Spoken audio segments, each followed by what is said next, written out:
नमस्ते, मैं हूँ सोनाली और आपका मनपसंद किचन के टिप्स और ट्रिक्स में स्वागत है। ज्वार, बाजरा और मक्के की रोटी के लिए हम गर्म पानी का ही इस्तेमाल करते हैं और गर्म पानी के लिए हम अलग से पानी गर्म करते हैं। लेकिन अब अलग से पानी रखने की कोई ज़रूरत नहीं है।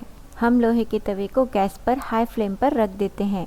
एक बर्तन में ज्वार का आटा निकाल लेते हैं। जैसे ही तवा गर्म हो जाता है, तवे को हम बर्तन के ऊपर ले आते हैं और उस पर धीरे धीरे पानी डालते हैं। गर्म तवे से गिरा हुआ ये पानी बहुत ही गर्म होता है। देखिए, आप देख सकते हैं इसमें समय और गैस दोनों की भी बचत होती है। लेकिन ये करते समय हाथ थोड़ा दूर और सावधानी से कीजिए। आटा गूंद लीजिए और ज्वार की गर्मा गर्म रोटियां बनाइए। कुकर में जिन बर्तनों में हम दाल चावल पकाते हैं वो ज़्यादा दिन यूज़ करने के बाद इनमें ये जो काले काले धब्बे दिखाई देते हैं, ये सेहत के लिए हानिकारक होते हैं। तो जैसे ही ये धब्बे दिखाई दे तो इन बर्तनों में आप दाल चावल मत लगाइए। इसके लिए ऑप्शन है, अपने घर में ऐसे बहुत से बर्तन हैं जिसमें हम दाल चावल लगा सकते हैं। बस हमें उन बर्तनों को सेट करना होगा। इन बर्तनों को आप सब्जियां धोने के लिए या फिर ड्राई आइटम्स रखने के लिए यूज कर सकते हैं। मैं दाल चावल बनाने के लिए रोज स्टील का कुकर ही यूज करती हूँ। दाल चावल धोने से पहले ही मैं कुकर में पानी रख देती हूँ। जब तक दाल चावल धुल जाते हैं ये पानी गर्म हो जाता है। चावल में नमक और दाल में हल्दी डालने के बाद ये गर्म हुआ पानी मैं दोनों में डाल देती हूँ। इससे दाल चावल बहुत ही जल्दी पक जाते हैं और सीटियाँ भी बहुत जल्दी हो जाती है। और इन बर्तनों को मैंने जिस तरह से सेट किया था बस उसी तरह मैं कुकर में इसे रख देती हूँ।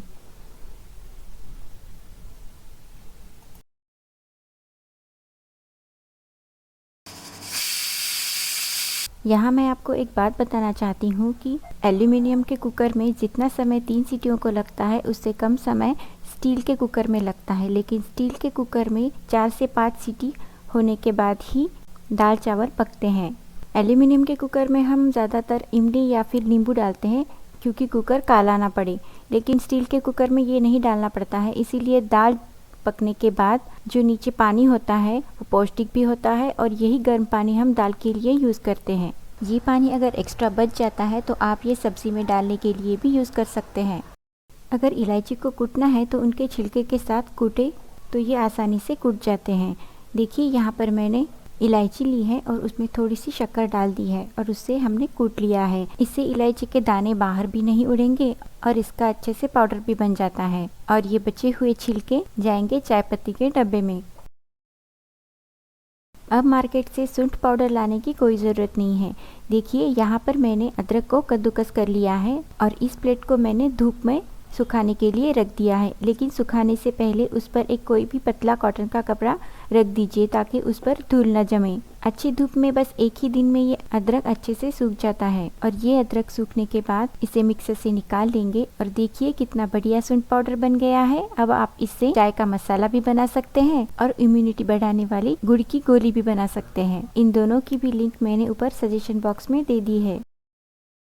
घर में इस तरह की छोटी छोटी थैलियाँ आपको आसानी से मिल जाएगी। देखिए, यहाँ पर मैंने नीम के पत्तों को सुखा लिया है और उसमें मैंने लौंग डाल दी है।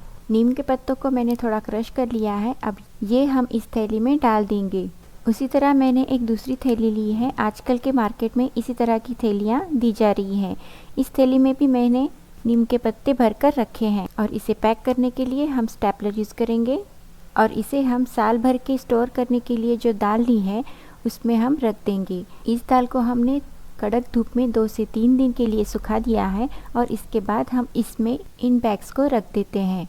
अगर आप दाल बड़े ड्रम में रखते हैं तो इस तरह की थैलियाँ 2 से 3 बनाकर अंदर स्टेप बाय स्टेप रख दीजिए और जो छोटी थैली है वो आप डेली यूज़ के दाल के डब्बे में रख सकते हैं। जब भी आप ग्रेवी वाली सब्ज़ी बनाते हो, चाहे वो मसाले वाली ग्रेवी हो या सादी ग्रेवी हो, उसमें जब उबाल आता है तब उसमें हम आटे की लोई बनाएंगे और लोई को हाथों में प्रेस करके उसमें डाल देंगे। देखिए, जब सब्ज़ी में ज़्यादा नमक हो जाता है तो उसको कम करने के लिए आलू के टुकड़े या फिर आटे की लोई बनाकर इस तरह से सब्ज़ी में डाला जाता है। लेकिन अगर आप इसे खाकर देखेंगे तो ये बहुत ही टेस्टी लगते हैं। मुझे ये बहुत पसंद है। यहाँ पर मैंने फनस की सब्जी में डाले हैं, तो जब भी इच्छा होती है तो मैं इस तरह की आटे की पूरी बनाकर इसमें डाल देती हूँ। 2 से 3 मिनट में ये अच्छी तरह से पक जाती हैं। अगर आपको मनपसंद किचन के टिप्स और ट्रिक्स पसंद आए हैं तो जल्दी से इस चैनल को सब्सक्राइब कीजिए, लाइक कीजिए, शेयर कीजिए, कमेंट्स में लिख भेजिए कि आपको ये टिप्स और ट्रिक्स कैसे लगे और बेल आइकन दबाइए जिससे कि आपको मेरा अगला वीडियो सबसे पहले पहुंचे। धन्यवाद।